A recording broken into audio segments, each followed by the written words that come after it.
जनूबी कोरिया में मुसाफिर त्यारे को हादसा, 96 अफराद हलाक, 2 को बचा लिया गया। हलाकतों में इजाफे का खदशा। त्यारे में हमले के 6 अरकान समेत 181 मुसाफिर सवार थे। मुआन इंटरनेशनल एयरपोर्ट पर लैंडिंग के दौरान त्यारा रनवे से फिसल कर बाढ़ से टकरा गया, जिससे आग भड़क उठी। रेस्क्यू ऑपरेशन जारी। मुसाफिर त्यारा बैंकॉक से मुआन पहुंचा था। इब्तदाई तहकीकात के मुताबिक हादसा लैंडिंग गियर में खराबी के बायस पेश आया।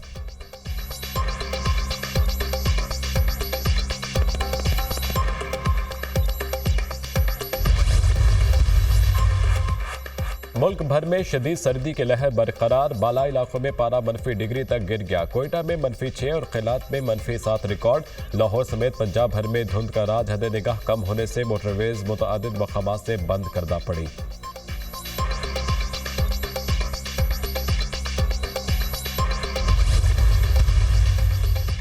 गुज़िश्ता 15 रोज में ऐसा क्या हुआ? PTI मुज़ाकरात पर आमादा हो गई। 2-2.5 साल यही कहा गया, हम एस्टेब्लिशमेंट से ही मुज़ाकरात करेंगे। 2 साल तकरार की गई, हुकूमत मुज़ाकरात के काबिल नहीं। ये पहला शख्स है जो अमरीका के तरले कर रहा है। पहले कहता था गुलामी नामंजूर, अब कहता है गुलामी 100 बार मंजूर। सियासत में मुज़ाकरात ही आगे बढ़ने का वाहिद रास्ता होता है। मुज़ाकरात में तमाम पावर सेंटर्स को शामिल होना चाहिए। अफगानिस्तान की जंग में हमारा कोई काम नहीं था।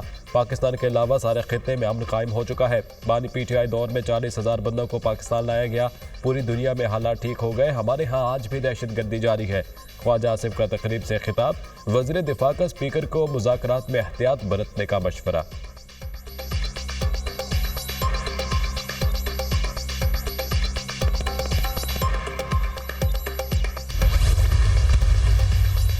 नून लीग को हुकूमत करनी है तो इत्तफाकी राय से फैसला करना होगा। बिलावल भुट्टो का 2 टोक ऐलान। नून लीग के पास इतनी अक्सरियत नहीं यकतरफा और मुतनाज़िया फैसला करे।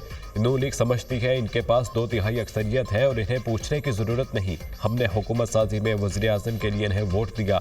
नहरें निकालने का फैसला भी कालाबाग डैम की तरह यकतरफा है जो नाकाम होगा। यकतरफा किसी भी फैसले पर अमल दरामद नहीं हो सकता। PP चेयरमैन बिलावल भुट्टो की मीडिया से गुफ्तगू। कहा, हुकूमत कभी कहती है इंटरनेट स्लो नहीं किया, कभी कहती है तार कट गई। ऐसी इंटरनेट स्पीड में सरमाएकारों को कैसे राग़िब करेंगे? नई नस्ल के लिए तेज़ तरीन इंटरनेट इंफ्रास्ट्रक्चर है। इनके सियासत मोटरवे से शुरू होकर मेट्रो पर ख़त्म हो जाती है। तेज़ तरीन माशी तरक्की के लिए तेज़ तरीन इंटरनेट ज़रूरी है।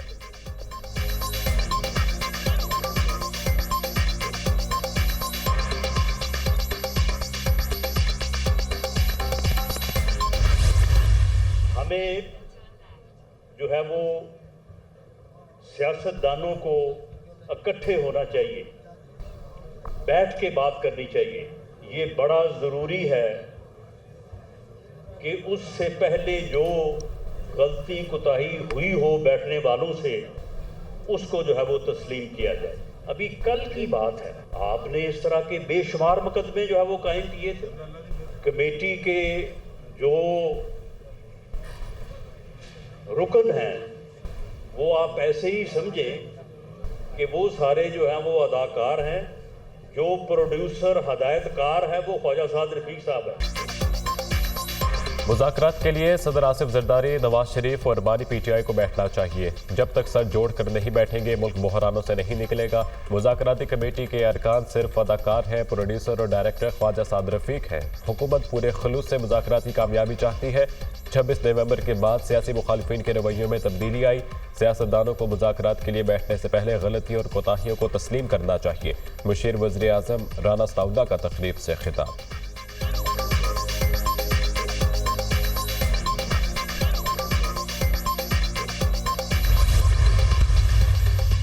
बानी PTI की जानिब से मुलाकात के लिए कोई बाज़ाब्ता पैगाम नहीं मिला। बानी मिलना चाहेंगे तो भी सोच समझ कर फैसला करूंगा।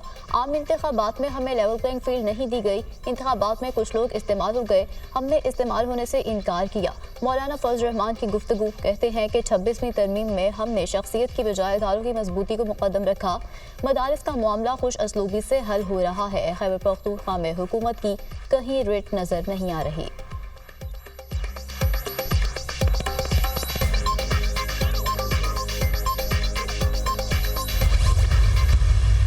साहब किसी डील के तहत बाहर आने के लिए तैयार नहीं है। मेरी इंफॉर्मेशन जो है, खान साहब ने जो बताया है कि इस चोरी की हुकूमत को, चोरी के मैंडेट की हुकूमत को ना तस्लीम किया है, ना तस्लीम करेंगे। पीटीआई क्या दे सकते हैं? पीटीआई ये सब कुछ दे सकते हैं। पीटीआई पॉलिटिकल स्टेबिलिटी दे सकती है, पीटीआई इकोनॉमिक स्टेबिलिटी दे सकती है। उसमें राना साउल्ला साहब तो ये कहते हैं कि इमरान खान साहब हो गए, मियां नवाज शरीफ साहब हो गए, आसिफ अली जरदारी साहब हो गए, ये बैठे तो बैठ के मसाइल का हल निकाल सकते हैं। तो क्या खान साहब तैयार है कि वो भी अगर उन्हें बैठना पड़े तो वो बैठेंगे इन कायदीन के साथ? मेरा नहीं ख्याल जी कि इन कायदीन के साथ बैठा जाएगा। जो हम मुज़ाकरात कर रहे हैं इस वक्त, हमारा टोटल फोकस इन मुज़ाकरात के ऊपर है। बानी पीटीआई नवाज शरीफ और आसिफ जरदारी के साथ नहीं बैठेंगे, मौजूदा हुकूमत को तस्लीम किया है, ना करेंगे। मुल्क में नाम निहाद कौमी हुकूमत को भी नहीं माना जाएगा। बानी पीटीआई कहते हैं वो किसी डील से बाहर नहीं आएंगे। बानी पीटीआई डील से बाहर आना चाहते तो 10 दिन में आ जाते। आने करीब बानी पीटीआई जेल से बाहर आ जाएंगे। पीटीआई मुल्क में सियासी और मुआशी इस्तेहकाम ला सकती है। रहनुमा पीटीआई रऊफ हसन की programme tonight with Samar Abbas पे गुफ्तगू।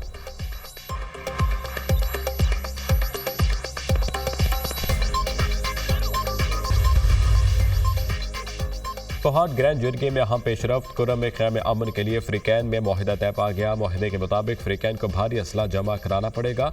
असला इस्तेमाल करने वाले फ्रीक पर जुर्माना आयद होगा। पारा चिनार पेशावर मरकजी शाहरा और अपर कुरम के रास्ते 2.5 माह से बंद। अपर कुरम को हर किस्म की सप्लाई बदस्तूर मअतल। मुतादिद इलाकों में अद्वियात, खुराक और अशिया ज़रूरिया की शदीद किल्लत। शहरियों को शदीद मुश्किलात का सामना।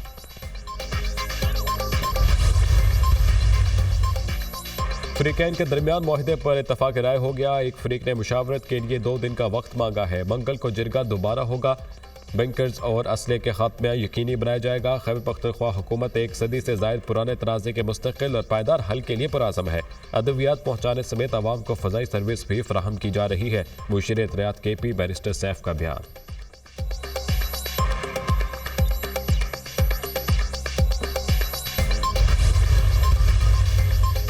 जमात इस्लामी फ़लस्तीनियों से इज़हार यकजहती के लिए आज गजा मिलियन मार्च करेगी। हाफिज नेमो रहमान के शहरियों से मार्च में भरपूर शिरकत की दावत। हमारा गजा मिलियन मार्च रहेगा नहीं जाएगा। कायद आज़म ने इसराइल को नाजायज़ औलाद करार दिया था। इसराइल ने हज़ारों फ़लस्तीनियों को शहीद कर दिया। सैकड़ों मलबे तले दबे हुए हैं। अमरीका इसराइल को सपोर्ट कर रहा है। अमरीका ने खुद हिरोशिमा और नागासाकी पर एटम बॉम्ब फेंके। अमीर जमात इस्लामी हाफिज नेमो रहमान।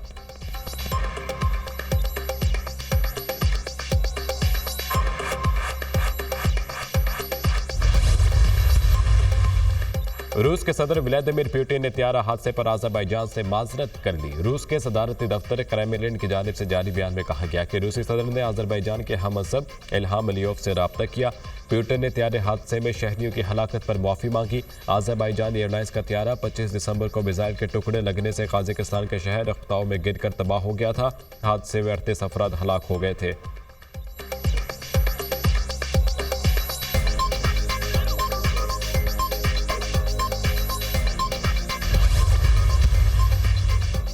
और पाक जनूबी अफ्रीका पहला टेस्ट दिलचस्प मरहले में दाखिल। पाकिस्तान को जीत के लिए 7 विकेटें और जनूबी अफ्रीका को 121 रन दरकार।